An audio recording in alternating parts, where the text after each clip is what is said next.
Okay, so let's see the time period and horizontal range. It's very easy actually. So here we have the half projectile and the initial velocity is u, which is given in the horizontal direction. Okay, so what is the vertical component of velocity? Uy is equal to 0.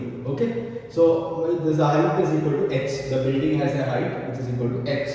So what is time of flight? Time of flight, let it be like when the body is starting from here, when it reaches here, we'll only consider the vertical component of motion, vertical motion. So then h is equal to initial velocity 0 plus half g t square. What is capital T? That is what is time of flight.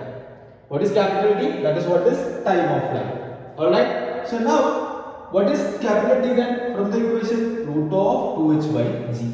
This is what is capital T. Okay, this is what is time of flight. Time of flight. So look at this. It only depends on the capital H, that is the height of the building, and then G. Doesn't it is not depending on this initial velocity U. Okay, the horizontal velocity. Next, what is horizontal range? Horizontal range is the distance from this bottom of this like building or bottom of this height to the point where the body is like hitting on the ground. So then horizontal range, what is horizontal range? It is actually the motion through the x-axis only. Motion along x-axis only. So I would say that this is the velocity in the x-axis into total time taken. That is what is the horizontal range. So r is equal to u into t. How much is that? R is equal to u into root of 2h by g. This is very important equation. Okay, so u into root of 2h by g. Okay, so as I told you, what is the maximum height? This is the height of this building, that much only. Okay, but you can find out height at any point. Any point you can find out by using the formula that we have already discussed. Okay, so by the way, there is a result that I would like to show you. Look at this. Here three cases are there. Here three cases are there. So first one, A, which is coming downwards. Let's say this height is equal to y. Okay, and it is perfectly, we are dropping it. We are dropping it. And second one, we used a velocity. We have given a velocity, and the body is following this path. Third one, C, we are giving a velocity this direction and this is going like this. Okay, and B and C are half projectiles, and A is actually normal. This one. Okay, normal. Dropping. That is what we studied in motion in one direction. There are three results we have to understand.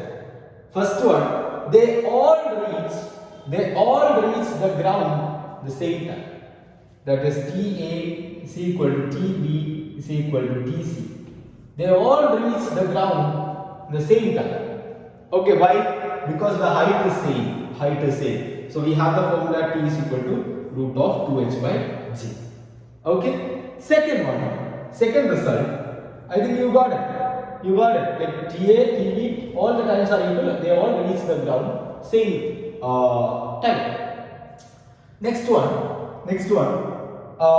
Their initial velocities would be different. Their initial velocity, let's say Vc is not equal to Vb, is not equal to Va. Okay, net velocity that I am talking about, the net velocity or the total velocity, that is different. Net velocity or total velocity is different, but their vertical component of velocities are same. Vertical components are equal to 0 because there is no velocity. Vy or uy is equal to 0. Then the third result. What is the third result? When this projectile, the trajectory of the projectile like B and C, straight line compared to A.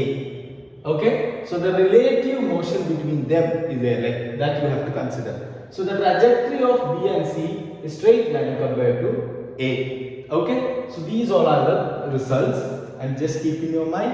And in the next video, that is today, we will finish the projectile motion basics, basic theory things. So next we are going to talk about the projectile motion on an inclined plane. Projectile motion on an inclined plane. Okay, thank you.